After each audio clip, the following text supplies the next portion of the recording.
If you've been locked out of your Xbox account and need to reset your login credentials, follow these steps to regain access. This guide will walk you through the process.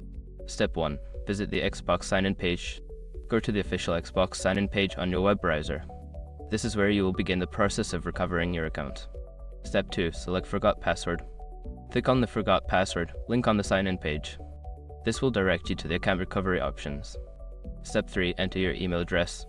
Input the email address associated with your Xbox account. Make sure it is correct to ensure you receive the recovery options. Step 4. Verify your identity. Choose a verification method, such as receiving a code via email or SMS. Follow the prompts to receive the code and enter it when prompted. Step 5. Create a new password. Once your identity is verified, you will be prompted to create a new password. Choose a strong password that you haven't used before and confirm it. After completing these steps, you should be able to log back into your Xbox account with your new credentials.